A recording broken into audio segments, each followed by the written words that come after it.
Hey guys, Professor Bill, Comic Book University in Ravencroft, issue number 5 of 5. We're done. This is over. Ish. It's going to continue. But not here. Someplace else. Probably another Ravencroft series. Who knows? Because apparently this is pretty wildly successful. I kind of get why. At the same time, yeah.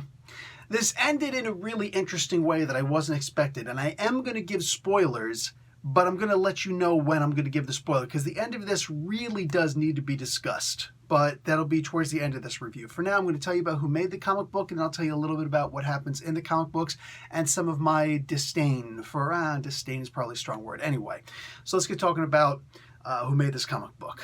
Frank Thierry is the writer. Angel Unzueta is on art. Rachel Rosenberg does the colors. VC's Joe Sabino on letters. Kyle Hotz and Dan Brown doing the cover art.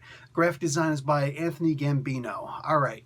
So basically the Punisher and Misty Knight show up and they basically beat up a bunch of the vampires because the Punisher just had to show up again and beat up vampires. I don't know. They keep on making the Punisher show up, and it's always like a coitus interruptus thing. And finally, he gets to beat up some people. Then he has to stop beating up people, and he's got to not kill criminals, which is something that we've seen that he'll do no matter what. So is Frank learning a lesson, or is this just basically Frank Castle the simp? Because I'm really curious as to what's going on. Literally, like, my biggest complaint about this comic book is how they're handling Frank Castle. You could have gotten practically anybody else in here to do this, man. You could have had Blade show up. Why wouldn't Blade show up? Why wouldn't Blade just... It smells like vampires in Ravencroft. Even though I'm all the way over here in freaking Bosnia or something like that, I think I'm going to go and check out Ravencroft really quick because I smell a vampire uprising. Now, this doesn't make sense, man. Why is the Punisher here and he's not even being the actual Punisher? It's just really... Anyway, you know, let's just get into what I'm actually upset about this. The Punisher is not the Punisher in this. He talks way too much. When the Punisher talks, it should be one of those things like Jake the Snake Roberts, okay? I don't know if you guys were ever 80s wrestling fans and whatnot, but Jake the Snake Roberts used to talk very quietly, all right? He barely ever talked, and when he did, he was very quiet. And everything about him was about how he moved in the ring. And when he talked, the rare times when he did talk, you listened. You had to get in close and listen. You had to turn up the volume to listen because he spoke with a very commanding presence. It wasn't just the idea that he whispered and he didn't have anything to say. And you listened and you're like, this is booty. I'm going to turn the channel. No, he was saying stuff that made you like get creeped out inside. And this Punisher is the exact opposite of that. He's just a guy who's just going to talk about, oh, wow, I see that you did the Wolverine treatment there, Misty. And, you know, you got a lot of new upgrades on your stuff. I'm pretty impressed. And, you know, vampire pun. And, you know, Punisher pun. And, hey, let's make some culture. Oh, my God, shut up. Shut up. This is the worst version of the Punisher I have seen in a very long time. And despite this being a really good comic book and having some really important stuff in here. There's world building in this comic book, which is something that we don't see nearly enough of in the comics. At best, in like, you know, DC and Marvel, all you're really going to see is status quo, status quo, status quo. Here's something to shake things up. Don't worry, we're going to put everything back in its place very quickly. Okay, here's something that's actually shaking things up. And it's continuing with one of the original shakeups. And I'm going to get to that in the spoilers. Misty Knight, for the most part, though, she's got new Wolverine claws now, and she could start... They look like miniature Wolverine claws, and they're about the size that Wolverine's claws would actually be. I know a lot of people, you know, get upset. It's like, no, there's no reason why Wolverine's claws wouldn't be this long, or whatever you're going to say. No.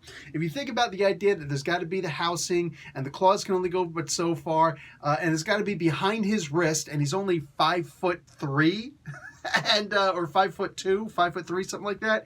And there's got to be the little bit, because you can't just have the claws come all the way to the end and they're going to end like right about here or whatever. You know what I'm saying? How much space does Wolverine actually have to be held? Because it can't just come to the very end, because then you smack the back of the claws and they just fall right out, right? No, there's got to be something in the back to house on the wrist, and it's got to be small enough for the wrist because he could do this, right? So how big could his claws really be? I'm 6'5". If this is how big my claws could be and they can only come out to about here, this is how long my claws come to. That's not That's not a lot. I'm saying that's not a lot. So here's my claws, basically.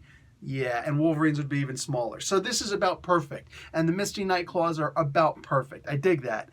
But it's still just another one of the rip-offs. And back in the 80s and 90s, we had so many rip-offs of Wolverine. It was painful. They even had Hawkman with Wolverine Claws.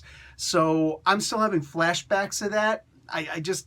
Yeah, I can see you having like a knife and doing the Terminator or the RoboCop thing, but like, why does it have to be the 3 claws thing? Why? It's not even effective. But anyway, yeah. So, and he calls her out on the Wolverine thing. Oh my God. Does she have any space to actually have the robot arm work? Because at this point, there's so many gadgets in here that I don't want to hear that she's actually got an ability to move her arm and do things with her arm. That's just impossible with all the gadgets in there. Like Go-Go Gadget, Inspector Gadget doesn't have as much stuff as she's got in that arm at this point. You know what I'm saying? I remember back in the day when Misty Knight just had a really strong arm. It was just, it could bench press about a ton, or, you know, she could lift about a ton with it. You know what I'm saying? And it's like, that was cool. That was back in the day. It's like, it made her special for street level stuff. Now it's like, no, I've got communications devices and I can control robots and I've got a cryo freeze ray in here and now I've got Wolverine Claws too. I'm getting a little bit tired of this. All right, can she just go back to the way she used to be? Anyway, so that's my gripes for the comic book. As far as what actually happens in the book, you figure what's going to happen in the book.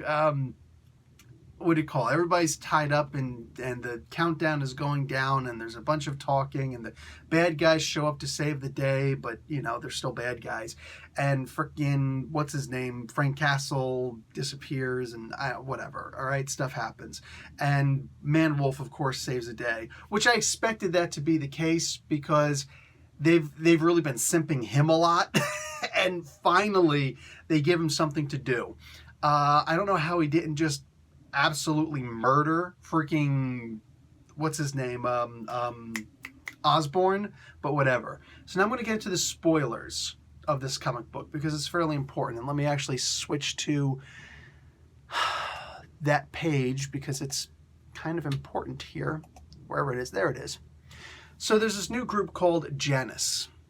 It's actually an acronym, so there's the, you know, it means something. We don't know what it means. Do you remember back in issue number 1 of this comic book where Misty Knight said, I'm working for a new secret organization that's so secret I'm afraid to even say its name? I imagine this is the company. And what they put in place is so that now the guy that they want, whether he knows it or not, Man-Wolf, Jameson, he is now in charge of Ravencroft. All right, cool. You also come to find out that the whole plan for having Malleus come back and what's her name? For crying out loud, Carla Kafka, whatever her name is, Kafka, Dr. Kafka in here. She's actually a clone. And, lucky, you know, everything happened to fall into place. It's not even what they necessarily asked for, but it wound up working in their favor because Osborn is just that damn good. Secret organization, but they've got Osborn working for them. He used to be in charge of Hammer, always in charge of Oscorp, Green Goblin. I expect that he's got plans within plans within plans, and that he actually did something extra to Kafka so that, yeah, I'm imagining that he's going to have a lot more to do with this, and it's probably going to be part of the downfall of Janus, and it should be. So I'm looking at Janus, whatever you want to call it here, and I'm like, oh, Janus, wait a second, is that Marvel? Janus Initiative is DC, so it's interesting they use that here. Maybe they use it because there's vampires in here. There's the Roman mythology thing, which, yeah, it's probably like the duality thing. Maybe, but more specifically, there were a lot of vampires in here, and I'm thinking Janus is one of, what's his name? Dracula's sons. So maybe, maybe that's what happened here. Maybe that's why, because there were vampires in this. I don't know. One further reason why Blade should have been involved instead of Punisher, right? Anyhow, this was pretty cool. As far as what Janus is, they actually tell you who's in charge here. G.W. Bridge, Contessa Valentina Allegra de Fontaine, which is probably to me the most interesting person in here because she used to be Nick Fury's lover. So with S.H.I.E.L.D. deactivated and Contessa in charge now, or one of the 6 people in charge, the secret council of Janus. That's of particular interest. James McDonald Hudson is in this. Wow, the Guardian prior the Vindicator for Alpha Flight. Okay, cool, because I know they brought him back. I also know they didn't do jack squat with him since. So very interesting to see they're actually going to do something with him now. What he's doing in here, Department H, interesting, okay. Malcolm Colcord, also related because that's part of the Weapon X program, okay. Monica Rappaccini, who is probably the most famous of the Scientists Supremes for AIM.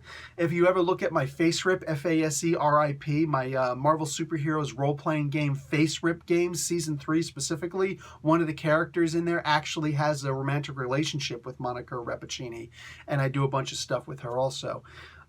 So I like that she's in here. And Madame Viper, who is one of the heads of Hydra, could be right now, who knows, because that, Hydra is always all over the place. So I kind of see what they're doing here. It's a secret organization of all these different people all over the place and whatnot. I'm trying to remember who G.W. Bridge was. I didn't bother looking at all these things. I think that he had something to do with S.H.I.E.L.D., though. Don't quote me on that. Unless I'm right, then feel free to quote me. But anyway, okay, interesting. So this is the new S.H.I.E.L.D., I guess, the new Hammer program, and they've actually got Osborn working for them. We'll see how long that works, because very few of these people are going to be as sneaky as and willing to do as much as Osborn is willing to. Anyway, so okay, so this is world building. This is a comic book that I wasn't really that interested in, but they had kind of some Cthulhian mythology, at least in the first 3 parts. The prequel to this 5-part issue limited series. I don't know, man. I don't really know where to go with this. If you're interested in seeing where they're going to go and what they're going to do, then this is the first appearance of, but it's also a digital comic book, so who cares, right? Who cares? I pretty much told you the most important stuff in here. If you want to buy the comic book, by all means. If you want to buy the trade paperback, that's something I could definitely recommend.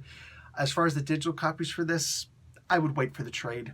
If you didn't buy the ones already, I would wait for the trade personally, because I think that it's good enough. Having this in your repertoire when somebody asks a question about what's Janus, blah blah blah, be like, oh, that actually started here in this trade paperback, which will hopefully feature all 8 issues of Ravencroft, the individual 3 prior to this and these 5. But anyway, this was a solid okay. In my book. It wasn't great. I'm not in love with this. I'm not like, oh my God, so they're using a name from DC mostly, and whatever, it is what it is. Take it or leave it. But I'm out either way. Guys, make sure that, you consider liking the video. Just turn it, boom. And if the video does play at the end of this, an ad does play at the end of this, please consider allowing the ad to play. It's the only way your favorite YouTubers get paid. I appreciate that, and I'm out. Professor Bill, Comic Book University. Class dismissed.